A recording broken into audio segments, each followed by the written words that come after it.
Bonjour à tous. Donc ici, je vais vous envoyer une correction avec l'audio pour que vous essayiez de bien comprendre les exercices 16, 17 et le devoir que je vous avais envoyé parce que j'ai vu que c'était pas trop bien compris pour tout le monde. Alors, je corrige l'exercice 16.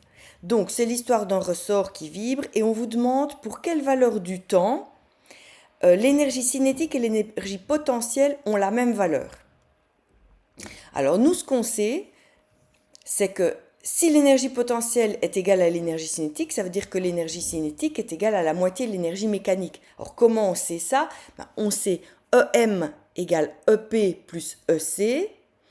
Donc si EP égale EC, ça veut dire que EM égale EC plus EC. Donc EC égale 1 demi EM. Donc ici, on sait que l'énergie cinétique vaut la moitié de l'énergie mécanique. Mais que vaut l'énergie mécanique? Ça, on peut la calculer. Parce qu'on sait que l'énergie mécanique, c'est égal à l'énergie cinétique maximale. Donc ça veut dire quand l'énergie potentielle vaut 0. Alors, petite parenthèse, vous ne pouvez pas utiliser la formule de l'énergie potentielle EP égale mgh. Parce que cette formule-là, elle n'est pas valable avec les ressorts, parce que là, vous avez de l'énergie potentielle élastique. La formule mgh, elle n'est valable qu'avec la gravité. Donc voilà, je ferme ma parenthèse. Donc ici, on va essayer de calculer EM en faisant 1 demi fois M fois V carré. Alors la vitesse, vous connaissez la formule. V, c'est A fois oméga fois cosinus d'oméga t plus phi, vous l'avez dans votre cours. Mais quand la vitesse est maximale, on sait que le cosinus vaut 1. Donc, vous savez que l'énergie mécanique, elle vaut 1 demi fois M fois A oméga au carré. Alors, on veut trouver pour quelle valeur de T l'énergie cinétique vaut la moitié de l'énergie mécanique. Donc, on sait que EC égale à 1 demi M fois A oméga carré divisé par 2. Donc, ça veut dire quoi? Ça veut dire qu'à ce moment-là, si je reprends la formule de l'énergie cinétique, la vitesse au carré, elle vaut A oméga au carré divisé par 2, puisque vous voyez, toute la partie arrière de la formule doit représenter la vitesse au carré. Donc on essaye de déterminer V. Donc V vaut la racine carrée de A oméga carré divisé par la racine carrée de 2. Donc ça vous fait A oméga divisé par 1,414. Et comme on le sait, la formule de la vitesse, c'est A oméga fois cosinus d'oméga t plus phi. Donc en gros, ça veut dire que le cosinus d'oméga t plus phi vaut 1 divisé par 1,414. Je fais mon shift cosinus sur ma calculatrice pour trouver l'angle et je peux voir que chaque fois que mon angle vaudra 45 degrés, ça voudra dire que l'énergie cinétique sera égale à l'énergie potentielle. Bon, j'espère que vous avez compris. N'hésitez pas à réécouter cette petite vidéo. Alors, je passe maintenant à l'exercice 17. Alors, qu'est-ce que l'on vous demande? On vous demande si l'élongation vaut la moitié de l'amplitude, donc si y vaut a divisé par 2, que vaut le rapport de l'énergie cinétique sur l'énergie mécanique? On va utiliser nos formules, on va voir. Donc, on sait que la formule de y, donc de l'élongation, c'est a sinus oméga t plus phi. On sait que y vaut a sur 2. Donc, ça veut dire quoi? Ça veut dire que sinus de oméga t plus phi vaut 1 demi.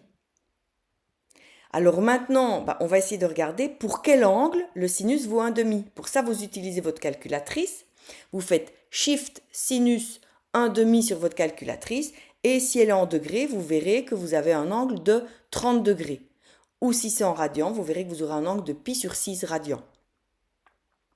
Donc dans ce cas, on calcule la vitesse. Donc on sait que la vitesse c'est A oméga fois cosinus de oméga t plus phi. Mais on sait que justement oméga t plus phi vaut pi sur 6. Donc on remplace. On a la vitesse. Maintenant qu'on a la vitesse, on peut calculer l'énergie cinétique. Donc l'énergie cinétique, elle vaut 1 demi m v carré. Donc la vitesse, je l'ai calculée juste avant, je remplace. Et donc maintenant, l'énergie mécanique, ça on la connaît, c'est l'énergie cinétique maximale. Donc ça c'est une formule qu'on a appris à apprendre. Donc c'est 1 demi m v max au carré, donc 1 demi m fois a oméga carré. Si je fais le rapport des deux, vous voyez que le rapport de EC sur EM me donne 3 quarts. Alors pour le devoir, je vous posais exactement la même question que le 17, donc c'est-à-dire Que vaut le rapport de EC sur EM lorsque l'élongation vaut l'amplitude divisée par 3? Ben, je remplace. Donc là, j'ai repris le même texte, mais j'ai remplacé tous les chiffres avec une police un peu différente. Comme ça, vous identifiez ce qui est différent. Donc y égale a sinus oméga t plus phi, ok. Je sais que y vaut a sur 3 cette fois. Donc le sinus vaut 1/3. Si le sinus vaut 1/3, que vaut l'angle? Ben, je prends ma calculatrice, donc shift sinus de 1/3, et je trouve maintenant 19,45 degrés, ou 0,339 radians. Ça dépend avec quoi vous travaillez. Maintenant que je connais l'angle, je vais pouvoir calculer la vitesse. Donc V égale A oméga fois le cosinus de l'angle. Donc A oméga fois le cosinus de 0,339 radians. Et grâce à la vitesse, je peux calculer l'énergie cinétique. EC égale 1 demi mv carré. Je remplace par ce que je viens de calculer. Mon but, c'était d'avoir le rapport de EC sur l'énergie mécanique. Donc je calcule EM, qui correspond à EC max. Donc toujours la même formule, 1 demi m fois A carré fois oméga carré. Et donc le rapport des deux me donne 0,889. Bon, je sais que c'est assez mathématique.